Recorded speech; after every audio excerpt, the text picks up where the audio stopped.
Magandang gabi. Madali lang malapit na maging tangkuan, madaling araw.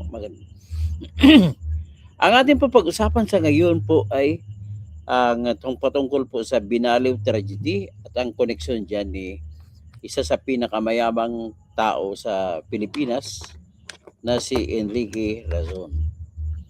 So ang pag-usapan natin sa ngayon ay iimbestigahan daw ng Senado sa pamumuno ni Senator Win Gatchalian ang Binaliw landfill tragedy. Bakit? Ano bang meron sa Binaliw landfill tragedy? Ang Binaliw landfill tragedy po ay pinapatakbo ng kumpanya ni Enrique Razon na ang pangalan ay Prime ano?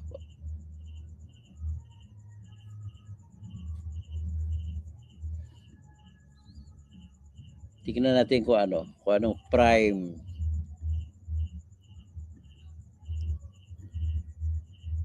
Ito po yung ipakita ko sa inyo yung pinapakita na ngayon ng mga taga Cebu na kung saan makita sa Cebu City yung Binaliw na landfill na gumuho yan, gumuho. Ang dami na pong namatay, siguro mga 30 na mahigit hanggang ngayon.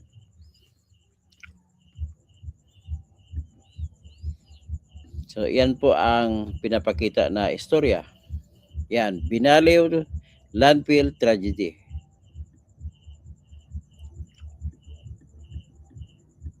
Ang kanyang assistant pala, kaya pala inappoint ito si Vince Dizon, inappoint ni Marcos, ay bata pala bata pala ni Razon si Vince Dizon. Binaliw landfill tragedy, kumpanyang pagmamayari Enrique Razon ay minamanage ni DPW Secretary Vince Dizon. Dalawa sa nilabas yung kuan na to, yung balita na to ay 22 na po ang namatay sa basura. Sa gumuhong basura. So let us let us read the story. Sa istorya ni Maria Gemma Vergara sa Facebook page niya, pinost niya na ang daming problema na sick bench. It has been about 4 or 5 months since the flood control scandal blew up, but until now, there is no major result of their investigation. There has been speculations that he was installed to cover up scandals in the government. Now there is another big problem in Cebu, the Binaliw landfill tragedy. What went wrong? Sangkot na naman si Sick Beans with 22 death toll in a project he allegedly managed under the private entity. This is another pain in the system. So, sabi naman ni Gemma Vergara, we are separated by distance but we can still share our thoughts, our ideas every day. Sabi niya kan, tapos hanggang ngayon wala pang nakukulong, nagtatakipan pa. Sa flood control sa basura, marami pang hindi nakukulong. So yan po ang pinaka number 1 problem sa ngayon. Ito po. So let us go forward.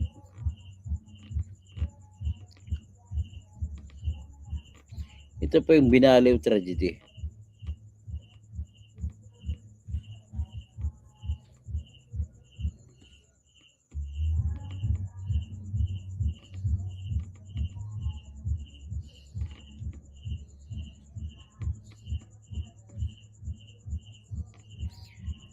So makita niyo yung Binaliw landfill tragedy.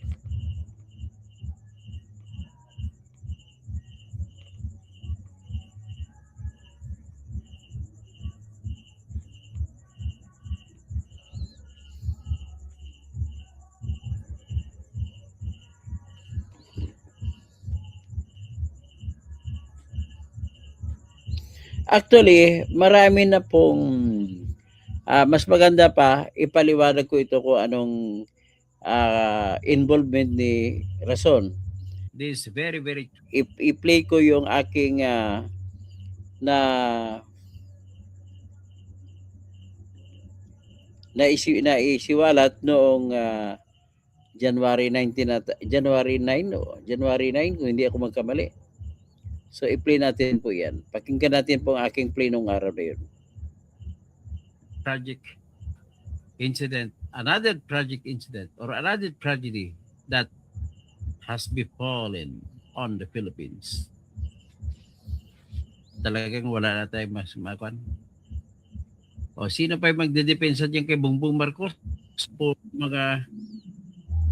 Puro mga walang kwentang ginagawa niya. Sabi nga ni Bishop Sescon ng Balanga, nung nagmimisa siya, nagwawali o nagsisermon sa Black Nazarene, bumaba na, halata na, tama na. Halata ka na, bibi, ayaw pa bumaba. Nakakahiya ka talaga. Alam mo, dapat, sabi, nag-uusap kami ni Attorney Bumbit Abad. Kinausap ko siya, sabi ko, sana, suportahan mo ako. Ang aking proposition ay tanggalin na ang immunity from suit ng presidente ng Pilipinas. Paano kung baliw ang presidente? Immune from suit pa rin. Kagaya nitong binaliw na tragedy, baliw talaga to. Kabaliwan lang ito. Alam mo ito si Rason, alam niya na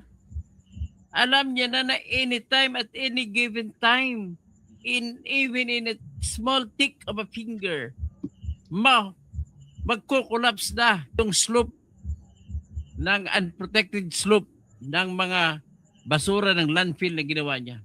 Akalain mo saan ka ba makakita ng landfill? Nabilambitin pataas. Dapat ang landfill nasa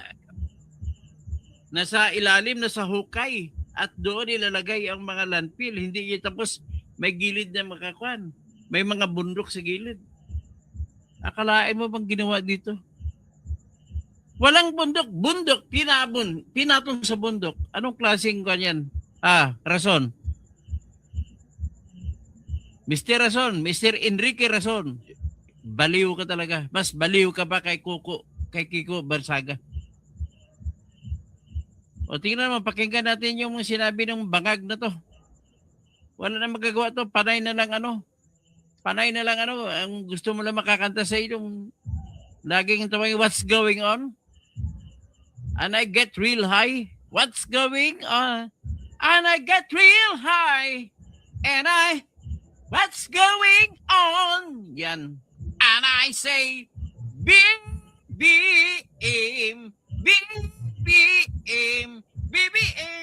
what's going on? Yan na lang ang paborito mo.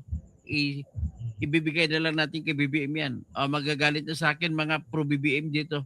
At saka mga makadilaw na nagkumakampi kay BBM. At saka makapink na kumakampi kay BBM kagaya ni Ka-Insurrect to. Continue. We offer our prayers for the souls.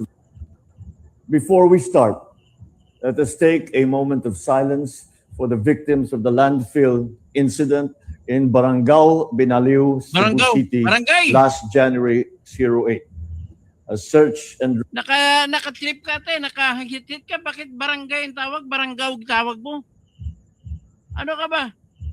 Ulit. Again. Take two. Before we start, let us take a moment of silence for the victims of the landfill incident in Barangay Binaliw, Cebu City, last January 08.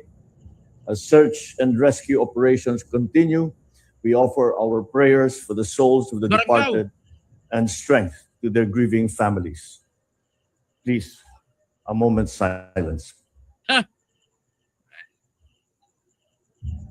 For mercy for all the victims. Na sana hindi na maulit yan sa mga bangag na ito.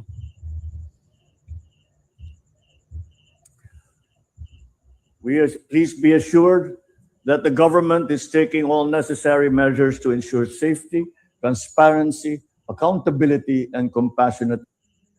Lagi ko sabi to ensure safety. Ilang mga tragedy na ba nangyari? Puro safety. Ang flood control mo, safety ba na panay sa standard? Tapos ito ngayon, sabi mo, imbestigan mo. Burial support and other forms of aid are now being directed to those who have been affected by this tragedy. Let us stand in solidarity with our fellow Filipinos during this difficult time. Paano mo nga imbestigahan yan? Aber nga. Paano mo imbestigahan yan? Ang culprit, ang boss mo eh. Kung sino-ino ba? Kayo, ang boss ko. Ikaw naman si Rason, ang boss mo. Tingnan natin. Ito po, si Rason, ang may-ari at nagpapatakbo ng Binaliw Landfill. Ang bayad ng Cebu City sa kanya kada taon ay 400 million para lang sa landfill na yan. Putsang ina. Paano na ngayon yan?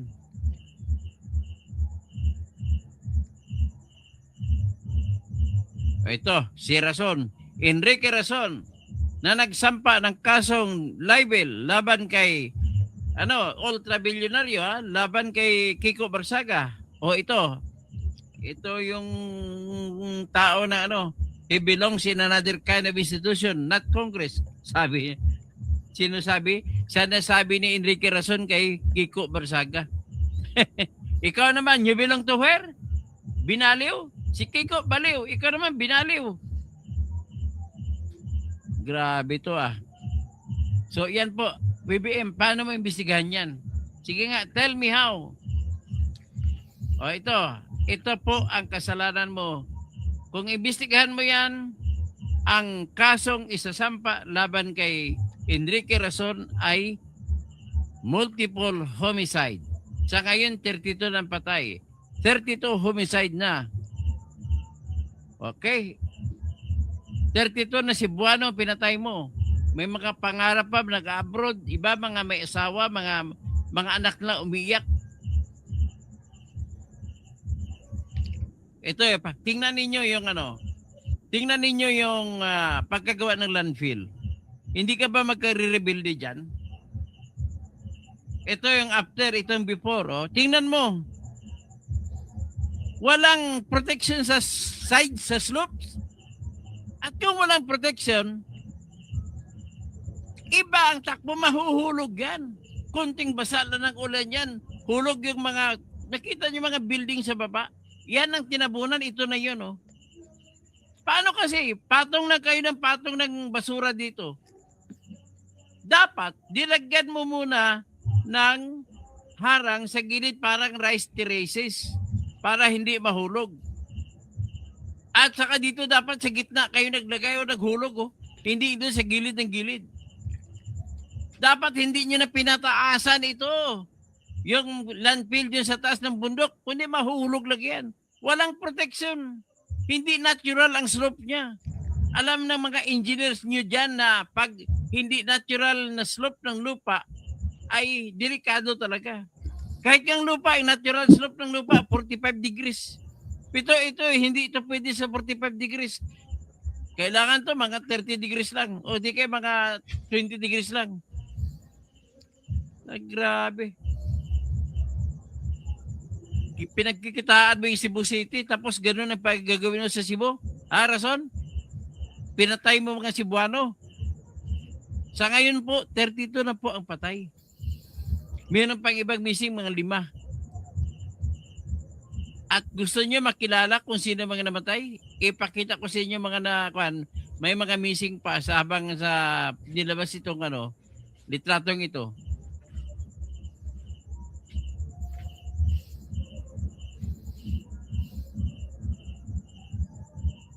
Saan ba yung mga litrato na yung mga missing?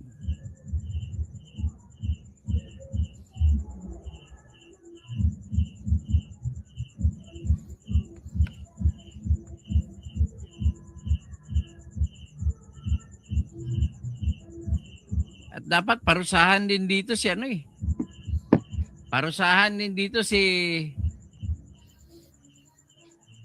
Vince Dizon. Ito muna, ipakita natin si Vince Dizon. Siya nag-assure-assure, siya nag-manage niyan. Mag-resign nga na Vince Dizon.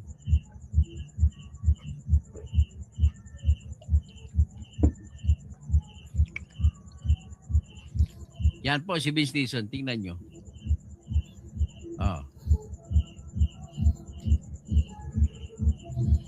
Ang sinabi dito, lalong uminit ang issue sa Binaliw landfill collapse matapos lumabas ng operator nitong Prime Integrated Waste Solutions Incorporated ay pagmamayari ng bilyonaryong si Enrique Razon at iniugnay sa pamamahala sa ilalim ng DPWH Secretary Vince Dizon. Hanggang Enero 15, umabot na sa 32 na ngayon po patay at 14 na nawawala. Gumuho ang landfill noong Enero 8 na nagbaon ng mga manggagawa sa tuni-tuniladang basura sa Atbakal. Ayon sa DNR, pangunahing sanhi ng trahedya ang sobrang taas ng landfill. Hanggang 30, sobrang taas, walang protection. Tuloy-tuloy na malakas na ulan at mahinang drainage. Kaya agad pinasara ang pasilidad sa pamamagitan ng cease and desist order. Hanggang tuloy ang search and rescue, nakatutok ang publiko sa pananagutan ng PIWS at sa papel ni Vince Dizon, lalo't may naunang reklamo at babala na umanong binaliwala. Kasabay nito, lumala ang krisis sa basura ng Metro Cebu dahil sa pagsasara ng pangunahing tapunan. O yan, si ultra-bilyonaryo Enrique Razon at saka si Vince Dizon. Binaliw landfill tragedy, kumpanyang pagmamayari ni Enrique Razon. Minamanage ni DPWH Secretary Vince Dizon. Yan po ang nakikita ninyo. Ito, may pinalabas na artikulo yung Sunstar. So anyway, ang ating hanapin sa dito ngayon ay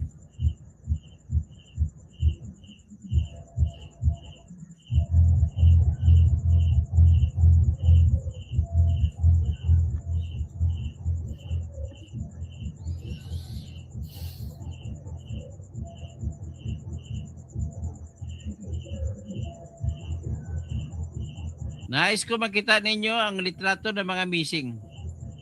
Ito po yung mga missing. Pakidasal na lang po sa kanila na yung iba matatagpo masana na buhay. Kinipod sila.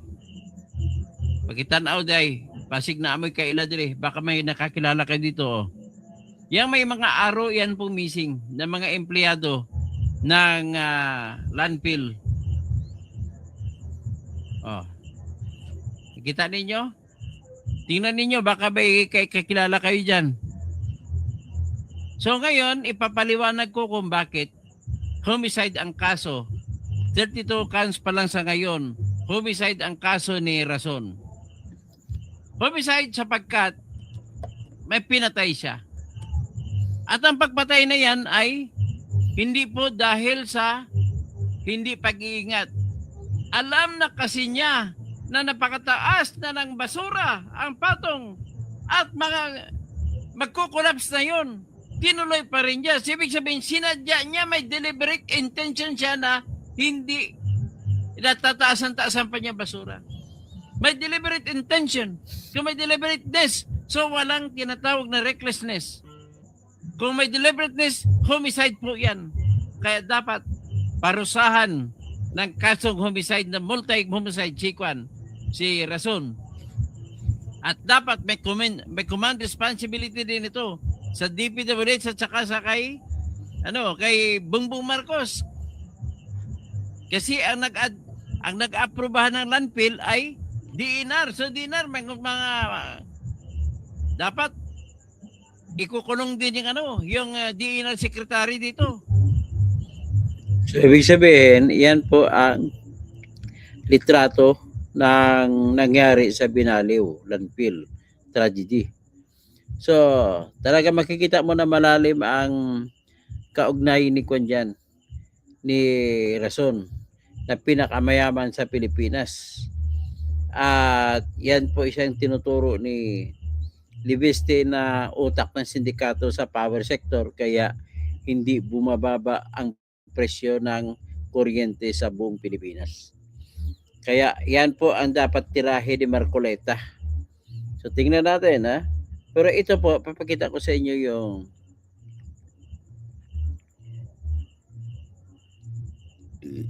dali yung post din ito laban kay Rason. Lalong uminit ang issue sa Binalaw Landfill Collapse matapos lumabas ng operator nitong Prime Integrated Waste Solutions Incorporated, PIWS, na pag-ari ni Rason. So, at iniugnay sa pamamahala sa ilalim ng DPWH na Secretary Vince Dizon. Naku, patay na. Hanggang Enero 15, umabot na sa 22 ang patay, 18 ang sugatan, at 14 nawawala. Ayon sa DNR, tinaguri ang pangunahing sanhi ng trahedya ay sobrang taas ng landfill. Ay, taas na nga. Ba't tinaasan? Pinapatong-patong pa? Pinatugan pa ng basura. Dapat may suporta sa gilid. At tuloy-tuloy, bakit hindi malang pinatigil ng DNR yan? Tuloy-tuloy, malakas na ulat at mahinang drainage. Kaya agad-agad binasura ang pinasara ang pasilidad sa pamagitan ng cease and desist order. Pinasara na nung magka-bolilyaso na. Anong klase itong gobyerno ng Cebu? May kasalanan dito si Mayor Archibald. Dapat ipinatigil mo na yan eh. So anyway, ito ngayon makita natin na sinasabi po ni Win Gatchalian na imbestigahan niya daw ang Cebu na Binalaw na tragedy. Paano niya magagawa yun? Ang may-ari niya si Enrique Rason na kumasok kay Kiko Barsaga na tumira kay Libiste. Yan. Pakinggan natin ang balita. Ang balitang ito ay binabalita ng Bilyonaryo News Channel. Nakakasagwa. Pakinggan kasi si Rason daw ang may-ari nitong Bilyonaryo News Channel. Tingnan natin. Senator Win Gatchalian is pushing for a Senate inquiry into the deadly landfill collapse in Barangay Binalaw, Cebu, that killed more than 30 people and left several others injured. Gatchalian said the January 8 incident raises serious questions on landfill design, operations, compliance with safety standards, and government oversight. He warned that without stronger rules and enforcement, similar tragedies could happen in other landfills, putting both communities and workers at risk. The inquiry aims to identify the causes of the collapse, assess the role of national and local agencies, and recommend legislative measures to prevent future disasters. Gatchalian also noted that the Binalaw incident is not isolated, pointing to the deadly Payatas dump site collapse in 2000 as a reminder of the dangers of poorly managed waste facilities. So, ipakita ko sa inyo yung araw na gumuho noong January 8 na gumuho ang Binalaw Landfill.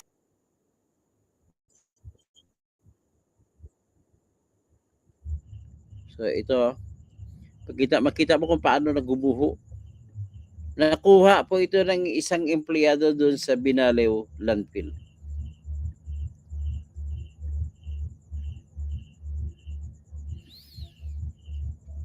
Tapos, tingnan natin, may pangako. Nung binili ng 2022, nung binili ni Rason ito, may pangako siya na i-modernize niya yung landfill. Hindi pala nangyari. Paano yan? So, ito po,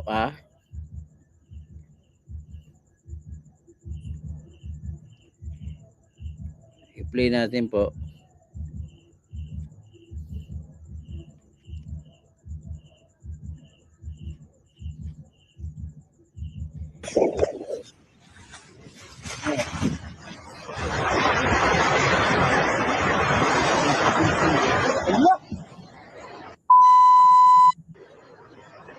Hala!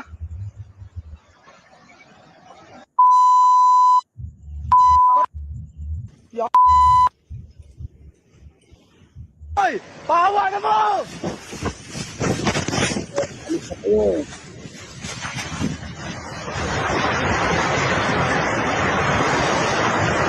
Hala! Hala! So anyway, so nakita natin yan. Yan po yung nangyari nung pizza 9, no? Ng January. So ngayon, ipakita ko sa inyo yung reklamo ng konsehal ng Cebu City. Matagal na pala itong nireklamo, ba't hindi inayos? nireklamo na yung landfill na sira yung mga nagkabaha-baha sa ilalim at ang sobrang baho. So yan ang reklamo sa kanya nito. Pakinggan natin itong ang konsehal ng Cebu City.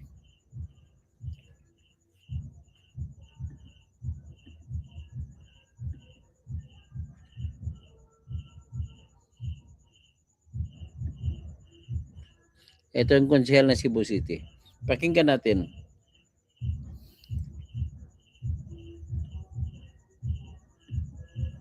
In trying to make it safe, well, right now as it is, from one open dam site to another open dam site.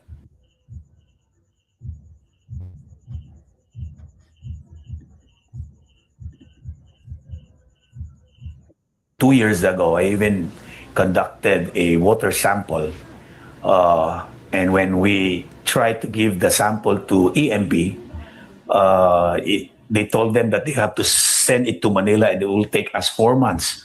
So I just asked the services of the local university here that has a laboratory, and it all failed. For Cebu City alone, we have an annual appropriation just for tipping fee and some transporting by a separate service provider, at least 400 million to 500 million in a year. And to me, landfilling on the part of the owner is the cheapest way. Open dam site is the cheapest way to earn money because there's not much to maintain. And had they been compliant with what really a sanitary landfill should operate, then for sure that things like this will not be happening. But they tend to be stingy in trying to make it safe. Well, right now as it is, from one open dam site to another open dam site. So ibig sabihin, yan ang pinaka-problema, no?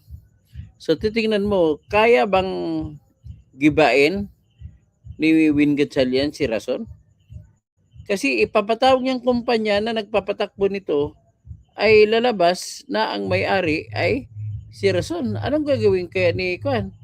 Ano kayang gagawin ni Win Gatchalian? So suntok sa buwan na naman ito. Tingnan natin sandali, silipin natin kung gaano kayaman na ito ngayon si Rason. Ang lahat po ng negosyo ni Rason, yumaman siya dahil po sa lakas niya sa gobyerno. Nagkaroon siya ng ICTSI, International Container Terminal. At nakapag-operate siya dahil binigyan siya ng pamahalaan ng tinatawag na parang prangkesa sa pier naman. Tapos binigyan siya ng pamahalaan para magpatakbo ng basura. Sa ngayon, binigyan din siya ng pamahalaan ng mga pribilehiyo na magnegosyo sa Malampaya gas field. Kaya yayaman na naman siya. At binigyan din siya ng pamahalaan na pagkakataon na magpapatakbo ng tinatawag na national grid. At yan, dahil dyan, yumaman siya. So siya po ang klase ng tao na yumaman dahil sa gobyerno. Yung iba naman po, yumaman kagaya kay sa SM, yumaman sa pribadong galaw, hindi sa walang tulong ng gobyerno. Pero ito naman, titingnan natin, pareha lang sila na may money billiard nito eh. So pakinggan natin po yung istorya ni Rason. In a nation of more than 115 million people, one man stands alone at the summit of wealth. His empire isn't built on lines of code or passing fads, but on the very arteries of global trade, steel, concrete, and the non-stop movement of goods that power our world. His name is Enrique Razon Jr., and with a staggering net worth that has recently topped $11 billion, he is the richest man in the Philippines. His influence is everywhere. If you've ever bought an imported product, eaten a certain food, or even just turned on a light in the Philippines, you've likely touched a piece of his massive and complex empire. He's the undisputed king of ports, a gaming and resort magnate, and a powerful force in the country's most essential infrastructure, from water to energy. And yet, for a man whose operations span 6 continents and whose name commands respect in boardrooms from Brazil to Africa, he remains an intensely private figure, a ghost in his own machine. He's rarely seen in the lavish social circles his money could easily buy him, and his personal life is a fortress. This isn't a story about a guy who inherited a fortune and spent his life on Easy Street. It's a story of a relentless, almost obsessive work ethic, of high-stakes gambles that would bankrupt most people, and of a vision so big it aimed to control the very gateways of global commerce. This is the story of a man who lives by a simple, brutal mantra: always be prepared for crisis. So, how did a college dropout who started on a minimum wage College dropout siya, ha? Dropout siya sa Lasal. salary in his family's own business transform a national legacy into a global empire that never sleeps?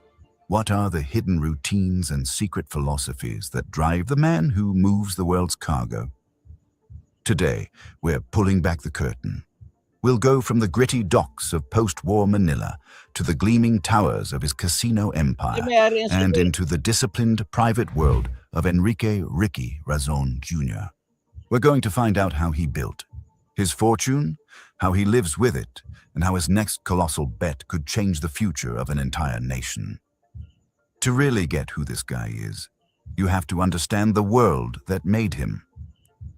The story of the Razon Empire doesn't start with Enrique Jr., but way back in 1916. His grandfather set up a port business in Manila, a small but vital link in a world that was rapidly going global. That business became the family's lifeblood, a legacy of sweat and steel built on the chaotic, bustling docks of the capital. After World War II left Manila in ruins, it was Enrique's father who painstakingly rebuilt the business, brick by brick, crane by crane. This was the world Enrique Razon Jr., born on March 3, 1960, was thrown into. He wasn't just the owner's kid. He was a child of the port. The sounds of ship horns, the rumble of trucks, and the clang of shipping containers were the soundtrack of his childhood. While his 4 siblings would go on to do other things, Ricky was the only one captivated by the raw energy of the waterfront. He saw more than just boxes being moved. He saw a complex global dance of logistics, money, and power. His father, though, wanted a more traditional path for his son, a degree from a prestigious university, a formal entry into the corporate world. But Ricky was different. He was restless, impatient, and totally convinced that the real education wasn't in a classroom at De La Salle University, but on the ground, in the middle of the action. So, at 17, he made a decision that would define his life. He dropped out of college. This wasn't some act of teenage rebellion. It was a strategic choice. He didn't ask for a fancy office or a manager title. Instead, he took a minimum wage job at his own family's cargo loading business, a move that flew in the face of his father's wishes. He wanted to learn the empire from the bottom up. He worked the docks, felt the grit, understood the mechanics, and most importantly, Diba, nag-drive pa siya ng mga piloder, ha? he saw the problems, the potential that everyone else, comfortable in their old routines, had missed. He spent years working his way up, not as the heir to the throne, but as an employee who had to prove himself at every level. He learned the language of the longshoremen and the logic of the logistics managers. This period was his real university. It was here he developed the hands-on, operational understanding of the business that would become his greatest weapon.